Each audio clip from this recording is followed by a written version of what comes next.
I do have one individual who would like to speak and give public testimony, Miss Brandy Melissa, who's been very faithfully coming and attending these hearings. And nobody knows her journey that she takes every time to get here, but we appreciate you being here. To make it short, I now live on Brightside, and I left my house at 7:30 this morning to get here.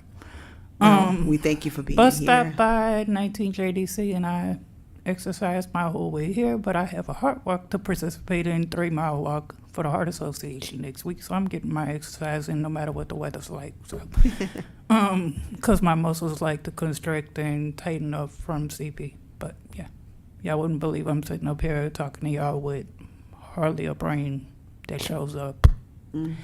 And I'm sure I've seen a few of y'all. My brain scan from February 24th. The radiologist that is not used to my situation had on his findings, even though I've never had a craniotomy in my life. I've only had a skull reconstruction. The thing said that something about it was post-operative changes from a frontal craniotomy, which means you can medically see most of my brain is not there, literally. But yet, I'm about to be 40, you know. That's homage to my mom, who raised me like nothing was wrong with me. That's why most people think absolutely nothing is wrong with me. But anyway, finally figured out why Mr. Venning knows about the case that I'm getting ready to talk to y'all about again, because 33 years ago, he was doing it before around the sentencing parole hearing in 2018 that I was told to reach out to explain the craziness of that whole situation, because back then they were given 50% of behavior time. And but Tuesday was the 33-year anniversary that Todd Michael Duquette, who is known to all his victims as Binky, knocked on my mom's apartment door because it was a Wednesday night, and we came here from another city because of me watching my dad try to kill her in front of me. This idiot was fully aware of that because we had started going to that cult on Blue Bonnet, and I'm going to say it like that, on March 4th. So he was aware of my mom's situation. He took full advantage of that. She had no clue whatsoever.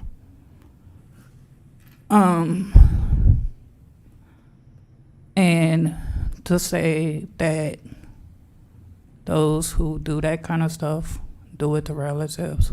He was in Bible college at that called on Blue Bonnet. All his victims came from the youth ministry. When my mom confronted them about our neighbor finding that idiot in a very compromising position on top of my brother's on her living room sofa, to the point they could not go get the self-defense materials that were not too far from where they were. That's how much weight and fear that piece of crap that's riding and raping right now instilled in my two brothers. Like I told you, the middle one attempted suicide during recess in 5th grade. Those people and the principal did what they could, but they had no clue how to deal with something like that. He was brought to a hospital. The reason was what happened to him. My oldest brother coped by molesting me. The DA here refused, even after the Baton Rouge sex crime detective had me show her in front of my mom. God forbid, that haunts me more than what my brother did me. That I knew how much pubic hair my mom's firstborn child had. And then had me examined by the coroner to see how far I was penetrated. Refused to prosecute him because he was a victim of Duquette.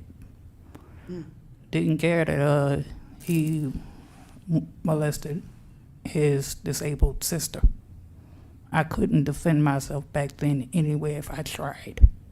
And he always told me, like they all say, if you say anything to anybody, I'm going to kill you. Your mom's not going to believe you, this, that, and the other. Okay, so when one weekend I was at my aunt's house and we were getting ready to come home, I sat on her bed and I started crying because I was scared because he had started getting worse. And my aunt asked me why I was crying because I didn't cry about nothing. I mean, I bloodied myself from head to toe at Jefferson Terrace from falling on the blacktop. Walked in the office, bloodied from head to toe. When I walked in there, they asked me what happened. I said I fell. They told my mom any other kid would have been walking in there screaming bloody murder. I walked in there like I scraped my toe or something. But after that lady did that, even when I got in a situation, he was in junior deputies for the sheriff's department. My brother was the oldest one. And I was going through it at the same time, so she put him out. About 20 years ago, rape crisis thing out in another state had me write him a letter, which happened to be around the same time he was in basic training. His CO got it. He got discharged from basic training, dishonorably, of course. And he's got a bail agent license in 2014 from Jim Donnellan, who was under investigation for got a bunch of stuff, not just neglecting his duty with my brother's situation. Well, my brother is in federal prison in Missouri right now because he abused that badge. And I'm not going to tell you his crimes are not physical violence. You can imagine what I've found out he's done. And it's all because nobody tried to do anything back then. And I promise you, even though Duquette's 5 convicted victims are not all related to each other. They told my mom when she confronted them that they knew that my 2 brothers in 1990 were not his first 2. And those 5 that he's convicted of was not his last, because when he got out of Teen Challenge, he went to Texas and exposed himself. That's why he's serving a 30-year suspended sentence right now. And even though he got denied parole in 2019, and I had his residence plan revoked thanks to Chris at WBRC last year, I was told before Christmas he can reapply for another parole hearing. My personal opinion is they need to spend the rest of their life in prison, because when you destroy somebody, I don't have sympathy for child molesters. When you destroy a child in that manner, that's a choice you make. Victims have consequences for life. I'm about to be 40, and I was 6 when my brother started messing with me. And my mom told me a week before she died in 2017 that I would have to keep Duquette in prison. I looked at her like she was crazy, but I kind of knew it was why she was saying it. And I thought once she passed, domestic violence would be my life, but apparently now this subject is. And people who think they can be rehabilitated, that's not proven statistically anywhere. And the one person who everybody knows who has turned their life around, more people need to be like that, but that's not the vast majority.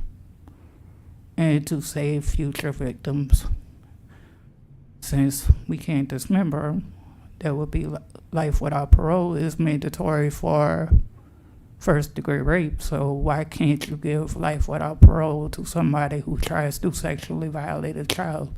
Because you give the victim a life sentence. So the offender who made the choice to destroy their life deserves no less. That's just my personal opinion from personal experience. And like I told you, and I'm going to tell you again, do not back down, stand your ground. And thank you very much for having the guts to address this, because there's not too many of your colleagues that would have the nerve to do anything about this. And I'm sure you already know that. So thank you.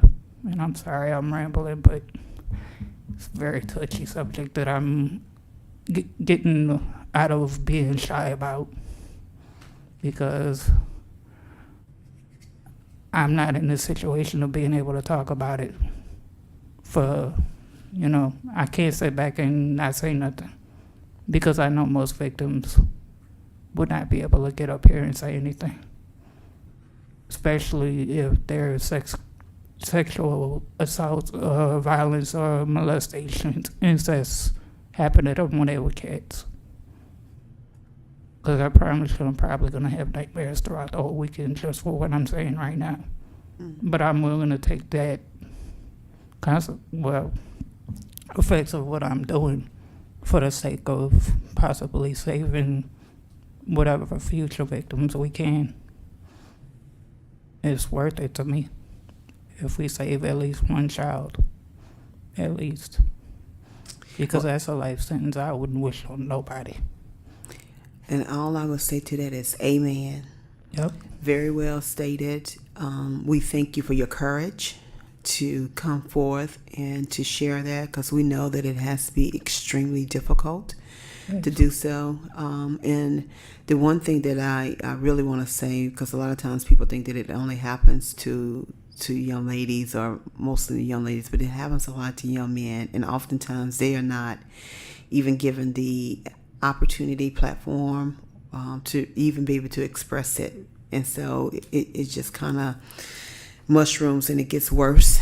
Yeah, my brothers were 9/11 when Mickey messed with them, but his youngest convicted was 8 years old. He had 49 counts against him, only pled to 5.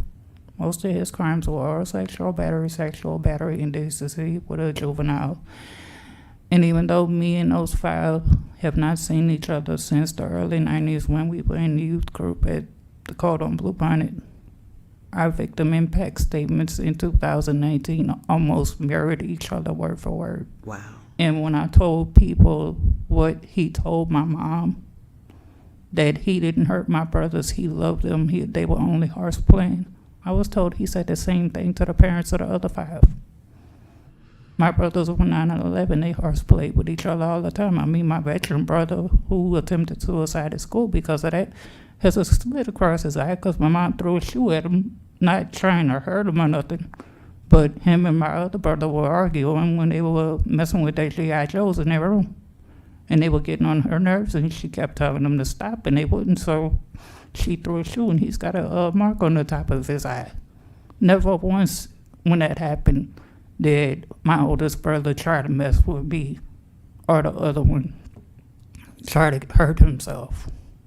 Yeah. They both said that what those 2 actions were from what DOC's model inmate that has a special place reserved in hell when he takes his last breath. That's why they did what they did. And that, in a sense, I can understand why Sue Bernie wouldn't prosecute my brother for what he did me, because he did it because he was victimized. But, at some point you gotta do something, because by him not being on the registry, he was allowed to get his bail agent license, and now he's in federal prison because he couldn't keep his body parts to himself. Well, again, we thank you for sharing this, and we know that it's extremely painful, but it's extremely important that we are reminded of the pain that this caused, not just in an isolated incident, but for life. Because again, everybody handles it differently. So for some people, some folks are able to forgive and move on or whatever, and some folks, they still have it right in the back of their head or right in the front of their head, because it's a constant reminder to them. And so to me, we cannot tell people how to feel. Thank you. And I appreciate you sharing with us your testimony and reminding us when we come here the importance of us really delving into this issue and really saving and being sure that our kids are safe, which is very important to me. And kids don't know. So when somebody tells them that they're going to do something to them, they believe them. They don't know. I recently had the opportunity to meet the first African American coach for the New York Jets, and she shared in her testimony that she had been raped 5 times and tried to commit suicide 3 times. And so these things do have really lifetime implications and scars. Some people, again, are able to maneuver differently, but it doesn't take away the pain.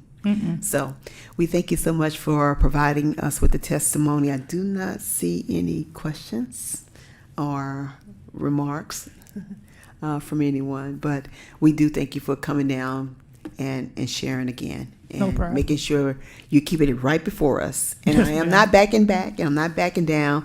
I'm just having to readjust. I know. Okay, thank you so much. All right, you're welcome.